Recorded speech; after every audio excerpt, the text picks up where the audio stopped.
that everyone's singing out this stuff. They're singing out these pieces of poetry that Ibn Rawaha just came out. And they have beautiful meanings, by the way. Like they're Arabic, maybe you don't understand it. But they have beautiful meanings. Allahumma lawla anta mahdina. Oh Allah, if it wasn't for you, we would have found no guidance. وَلَا تَصَدَّقْنَا وَلَا صَلَّيْنَا. They wouldn't have found the ability to give sadaqah. They wouldn't know what sadaqah was. They wouldn't know what prayer was. فَأَنزِلًا سَكِينَةً عَلَيْنَا. Ya Rabb, we're very scared. Grant us some tranquility and some peace of mind. وَثَبِّتِ الْأَقْدَامَ إِلَّا قَيْنًا. And let our feet be rooted in the ground when we need to fight and we don't run away. إِنَّ الْبُغَاةَ قَدْ طَغَوْا عَلَيْنَا. Indeed, the oppressors of the land have gathered themselves and wanted to harm us. فَإِنْ أَرَادُوا فِتْنَةً أَبَيْنَا. If they ask us, Ya Rabb, for us to lose our faith, then please, Ya Rabb, we're going to stand our ground. We're not going to lose our faith. We're going to say no to it. Now, of course, it sounds better in Arabic than it sounds than my translation in English. But he was singing this out, and the Sahaba were singing out with him, and because the Prophet ﷺ thought it was worthy. Another poet would say, نحن الذين بايعوا محمدا على الإسلام ما بقينا أبدا. نحن الذين بايعوا على الهدى نحن دعاة الله أبطال الفدا. And this was poetry that they were singing out as well. We're the ones who gave our word to the Prophet ﷺ about Islam, to stand with it. We're the ones who gave the bay'ah for huda. We're the ones who are going to defend the word of Allah subhanahu wa ta'ala. We are the heroes and the sacrificers. This is what they're saying. And they're singing this out. And everyone thinks this is and the morale comes up, because art, that's what art does. Proper art that has a message to it, art that is meaningful, that is there to raise awareness or to strengthen communities and strengthen societies and cultures. That's what it does. It takes a group of people who are feeling down, feeling beaten, feeling lonely, feeling weak, feeling small in numbers, and they'll bring it up and make them feel like they can do it, even though it seems that it's impossible for them to do it. Yes? When they were building the masjid, Yep. the Prophet did the same thing.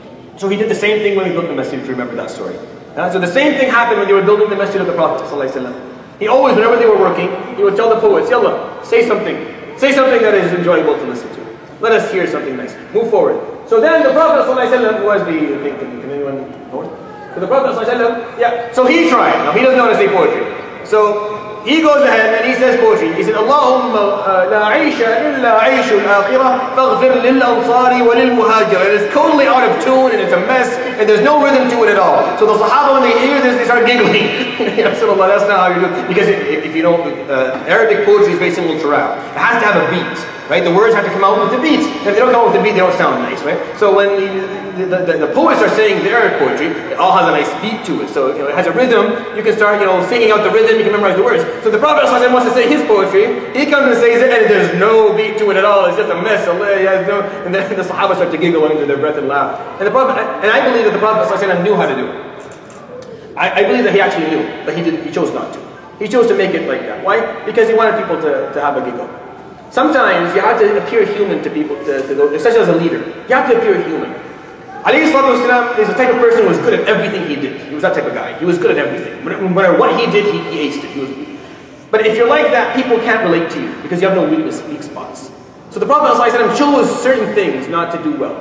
Just to give everyone something that they can talk to him about and maybe they can feel, oh, he doesn't know how to do this very well. So he chose, he doesn't know how to do poetry. Doesn't know how to speak poetry. Even though I'm 100% sure that because he knew a lot of poetry, he had heard a lot and he understood it and he loved the art of it. But he chose maybe to act like he didn't know how to do that. And he would do it and he always say it wrong. Allahumma la aisha illa aisha al-akhirah. And the Sahaba start laughing because there's no rhythm to this at all. فَاغْفِرْ لِلْأَنصَارِ وَالْمُهَاجِرَةِ. And they all have a nice giggle and they have a nice laugh. And it brings up the morale even more. And that is a very, very, if you study leadership, it's a very, very subtle attribute to have as a leader that very few leaders have the courage to have, to mess up at something, not to know how to do something and be vulnerable in front of their people who follow them and accept that because that's an important part of being a leader is reminding those in front of you that I'm not perfect, we're not perfect people. But the leader has to explain that to those who are listening to them. I'm just a guy. I know certain things, I'm good at certain things, but I'm a human being as well. Appreciate that about me as a person, and it's important. It's a healthy relationship between a follower and a leader. Understanding that leaders are not gods; they're just people at the end. That's an important part. Sallallahu Alaihi Wasallam, he went out of his way to do it, because he wanted people to never to go beyond what they need to go to with loving him and learning from him. Sallallahu Alaihi Wasallam. So he made this beautiful, little dua. It sounded like and the Sahaba said it anyways, and they giggled under their breath because it had no beat to it. And I said, Umar al-Khattab, he observed this, he wasn't happy with this. His first inclination was, "Hey, what are you doing? Everyone's singing, and what is this? The Prophet ﷺ is right here." And then he saw the Prophet ﷺ do it. And he calmed down, he did it with them. And everyone was singing, and everyone was saying poetry, and it had meaning to it, and it had beautiful messages that were within it. But that didn't take away the hunger. They were still very hungry. I mean, you can sing as much as you want, but if you're working 15 hours a day, and you're digging in the sun, the heat, hitting rock, and you're not having even a meal a day, at some point that's gonna get to you if there's not enough food. And there just wasn't enough food. And the Prophet ﷺ would go 2 and 3 days in a row, not eat a thing, besides drink some water. And some of the Sahaba had the same problem. Yes? One similarity between Uhud and Khandaq is that it only took 1 or 2 people at the back to not follow that command, and then it all ended. Yeah. And the ayah about Khamr came right before that. And if it had not come right before, then maybe there would have been 1 or 2 would have been desperate. They would have Exactly. drinking, and then there would have been a weak link in the entire. Exactly. Weakened the whole thing. Yeah, yeah. And that's why it came before, just to prove the Sahaba got a chance to prove themselves. That no, we're going to do it. There'll be no weak links. There's only 1,500 of us, but we're 1,500 strong links. None of us are going to say no to any of the things he says, subhanahu wa ta'ala. They were hungry. Now I'm going to share with you. I don't think I have enough time, but I'll share the beginning of the story with you. One of my favorite stories in the Sunnah. They were so hungry that some of the Sahaba came to the Prophet ﷺ during the time of Khandaq. And they're like, "Ya Rasulullah, we're hungry." So they would lift up their shirts. And under the shirt they had a rock that they had tied to their stomach. Now, the logic behind that is if you push the stomach cavity close enough to each other, to itself, you don't feel as much hunger. Your stomach, if you have a big stomach, you feel a lot of hunger. The smaller the stomach is, the less the hunger is. Right? That's why you have to feed children to eat if they don't want to eat. Because the stomachs are small, they don't know that they have to eat. But people with big guts are people who are always hungry. So the way to make yourself less hungry is make your stomach smaller. How? Tie a rock and make it stick it together. That's their logic. And it works sometimes. No, not in our situation. How many people have tied a rock to their stomach and hungry before? I thought no one. And we don't do this. But they used to have to do it. So they're coming to the Prophet during the time of Khandaq saying, "Ya Rasulullah, al-ju' ya Rasulullah, hunger ya Rasulullah.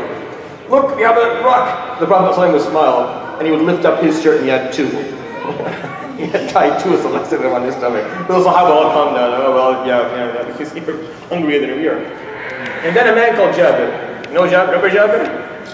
He seems to be important in these times. So Jabir, who had noticed, if you remember just a second ago, when he said, لَقَدْ ضَمَرَ بَطْنُ رَسُولِ اللَّهِ أَيَّامَ الْخَنْدَقِ ضُمُورًا شَدِيدًا. His stomach, the Prophet's stomach became very small during the time of Khandaq, and I noticed it with my own eyes. One day he came home, and he found food at his home. His wife had a chicken breast or chicken wing and some rice. A small bowl with a chicken breast and some rice. And she's like, "Here, you have some food. The kids can eat tonight," because he had 9 sisters and a few sons.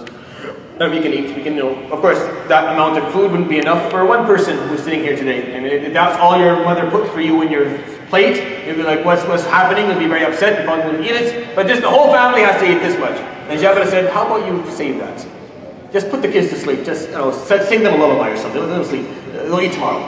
Keep the food." And she said, "Okay." And the Prophet and Jabir, he leaves and he goes out and gets. Yeah, inshallah. We didn't have all the pictures, but we'll do it next time. So he comes up to the Prophet ﷺ, and the Prophet ﷺ is standing there doing his work, standing at Jabal al-Sada. He's looking at the end of the day, or at the beginning of the day, so early. And he comes and says, "Ya Rasulullah, تعال معي. عندي في البيت حفنة شعير وصدر دجاجة." I have some, what is sha'ir? Rice. No, it's barley. Barley, yes. So barley and some barley is not even as good as rice. Rice is way better. So barley and chicken breast. So come with me and eat, Ya Rasulullah. So the Prophet ﷺ, he looks at him, and I'll end with this, and he says, "Wahdi ya Jabir? Alone? You want me to come alone, Ya Jabir?" And he was very upset. فقال جابر فمعك أبو بكر وعمر. Okay, bring your buddies, Abu Bakr and Umar, we're with you. فقال وحدنا يا جابر, alone, just the 3 of us. فقال يا رسول الله حفنة شعير وصدر دجاجة. It's just a bit of barley and a chicken wing. And maybe you didn't understand me. Maybe you thought I had a kharoof ready with that had a few chickens محشي inside of them with محشي with a couple of birds. It's just صدر دجاجة. فقال وحدنا يا جابر. And I'll end with that and I'll continue inshallah.